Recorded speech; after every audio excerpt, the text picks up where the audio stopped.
हाय, मैं हूँ राकेश और आप सुन रहे हैं बातें निकली है दिल से। जी हाँ, कैसे हैं आप सभी लोग? और सब बढ़िया है? परिवार में सब अच्छे हैं?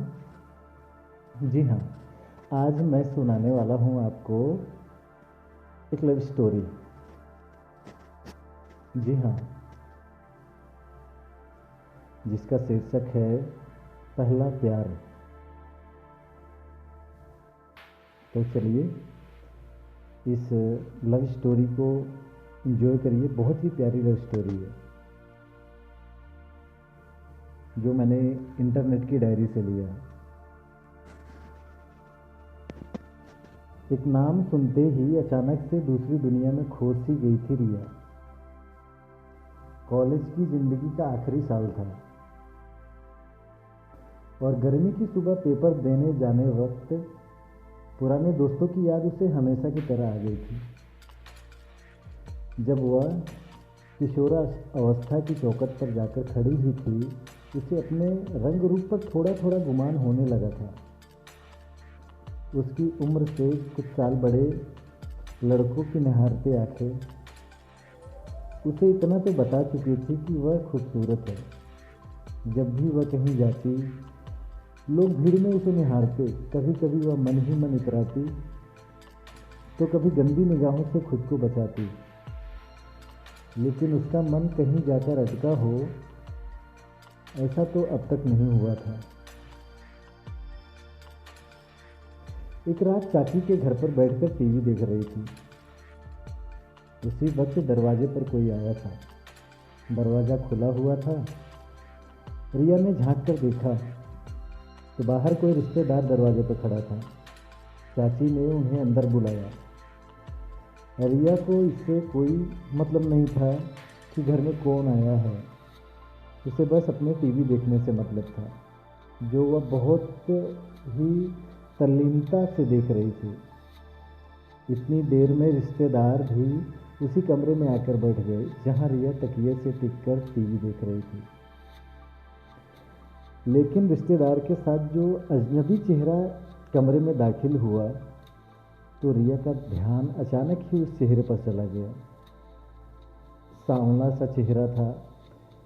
रिया चुपचाप उठकर किचन में चली गई, नाश्ता बनाने में चाची की मदद करने के लिए। चाची पकोड़े का घोल तैयार कर पकोड़े तल रही थी। इतने में रिया के भैया भी आ गए और उस नवेले चेहरे की पूछताछ शुरू हो गई। निशांत नाम था उसका और वह रिया के घर के पीछे सफ़ेद वाले घर में रहता था। लेकिन रिया के भैया के मुताबिक वह सफ़ेद घर तो किसी पुलिस वाले का था। भैया ने पूछा कि आपके घर में कोई पुलिस विभाग में है क्या? जवाब आया, हाँ, मेरे फूफा जी हैं। भैया तो संतुष्ट हो गए, लेकिन एक कंफ्यूजन जरूर हो गया। वो कुछ और कहते रहे, हम कुछ और समझ बैठे। इसी गलत फहमी में दिल किसी और को दे बैठे। बातों का सिलसिला चल ही रहा था। इतने में रिया गरम गरम पकौड़े लेकर कमरे में आई। रिया ने जिद कर करके बड़े प्यार से उन लोगों के पकौड़े खिलाए। नाश्ता चल ही रहा था कि रिया उठकर कमरे से बाहर जाने लगी। रास्ते में कुर्सियां रखी हुई थी, जिन्हें हटाते हुए निशांत ने रिया के लिए रास्ता बनाया। फिर क्या था, बाली उम्र पर लड़कों की इन्हीं शराफत का अक्सर जादू चल जाता है, तो चल गया। बातों का सिलसिला खत्म हुआ और मेहमान अपने घर को चले। लेकिन इसके साथ ही एक और भी सिलसिला चल पड़ा था। हर शाम अब रिया जब अपनी छत पर जाती तो उसकी नज़रें घर के पीछे वाले सफ़ेद घर पर होती, जिन्हें छत पर किसी के आने का इंतज़ार रहता था। कुछ दिनों तक यही सिलसिला चलता रहा, लेकिन रिया के साथ अजीब वाक़या होता था। रिया जिस छत पर किसी के चेहरे को ढूंढती, वहाँ कोई और नज़र नहीं आता, लेकिन उस सफ़ेद घर के बगल वाले एक छोटे से घर की छत पर जरूर कोई शो देखने।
कहानी में ना मोड़ आ चुका था। दोनों हैरान भी थी और हंसी भी नहीं रुक रही थी। हालांकि निशांत का झुकाव रिया की तरफ था, इसलिए दीप्ति से ध्यान हटाना ही उचित समझा और अपनी दोस्ती निभाई। वह दीप्ति ने ही निशांत का नाम पता करके रिया को बताया फिर क्या था, नाम और सरनेम जानकर तो टेलीफोन डिक्शनरी में से नंबर ढूंढने का प्रयास किया गया। 5 से 6 रॉन्ग नंबर लगाने के बाद निशांत के घर का असली नंबर भी मिल गया था, लेकिन उसने कभी फ़ोन नहीं उठाया। एक शाम रिया अपनी सहेली पारुल के घर पर खिड़की से बाहर झांक रही थी।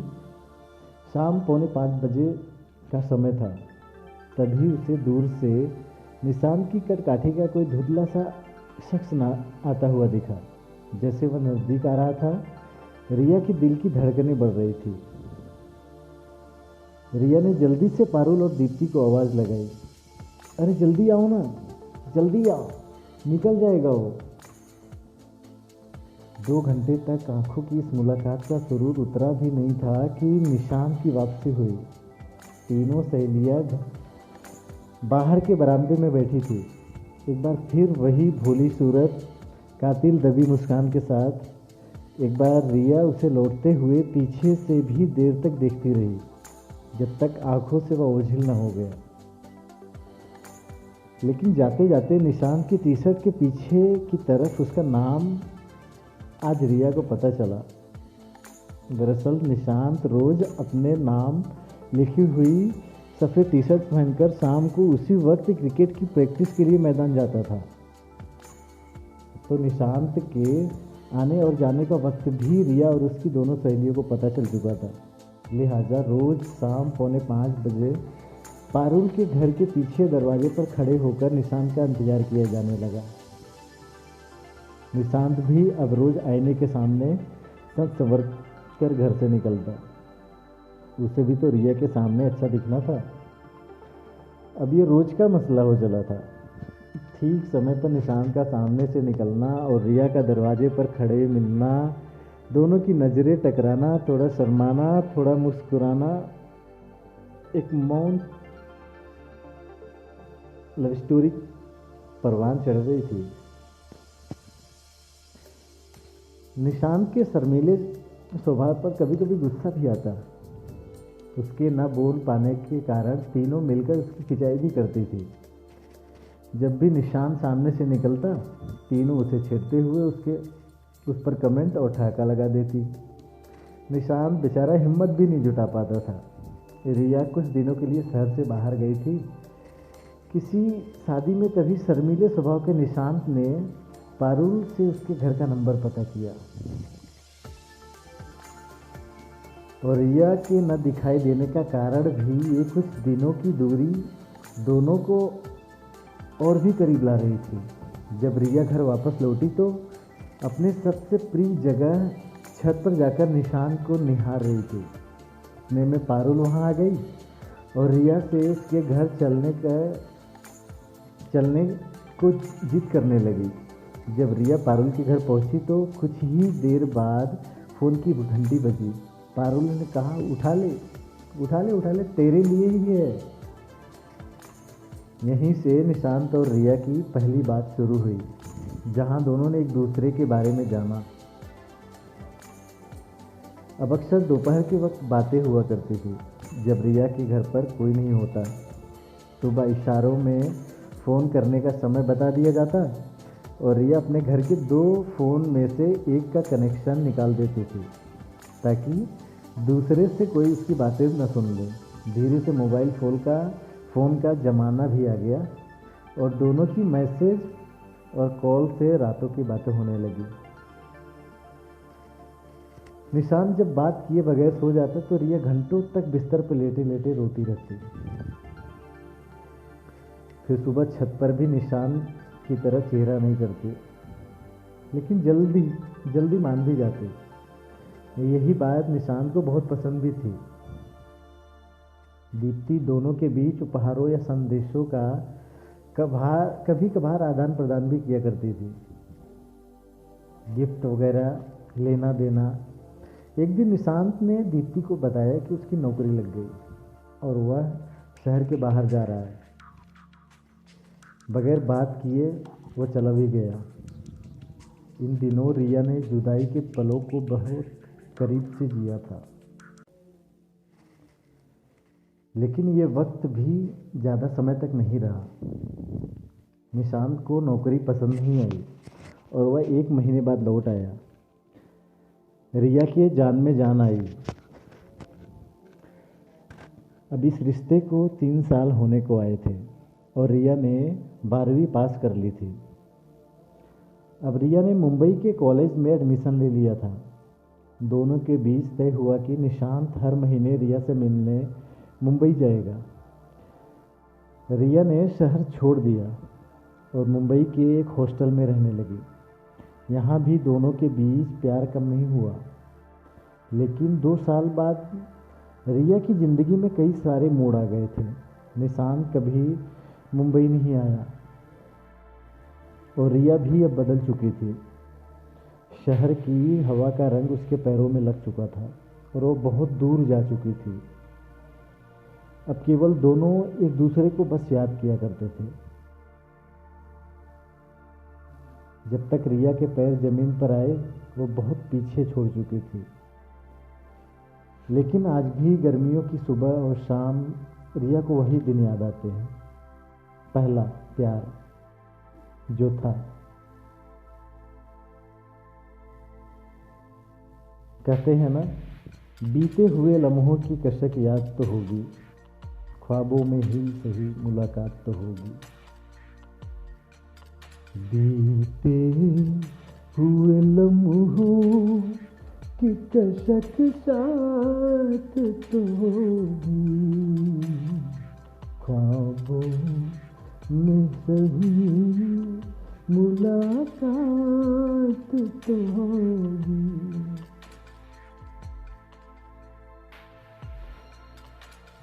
तो बस लव स्टोरी यहीं तक थी।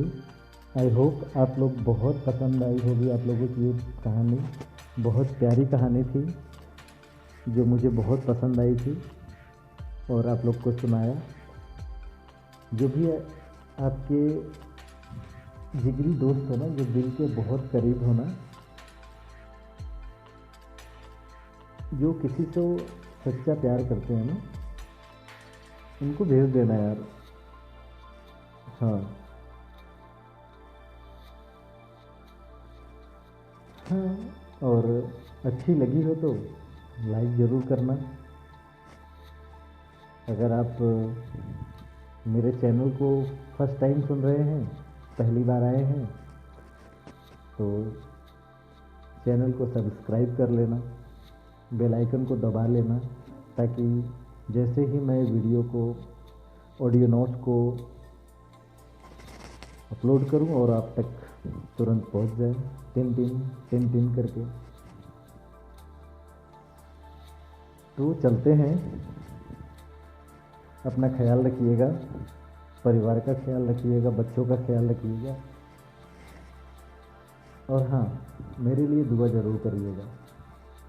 मेरे परिवार के लिए दुआ करिएगा। सब हेल्दी रहें, सब खुश रहें, सब मस्त रहें। और मेरी भी दुआ यही रहेगी कि आप जो दुआ मुझे दे रहे हैं वो पलटकर आपको भी लगे। तो चलता हूँ। Love you.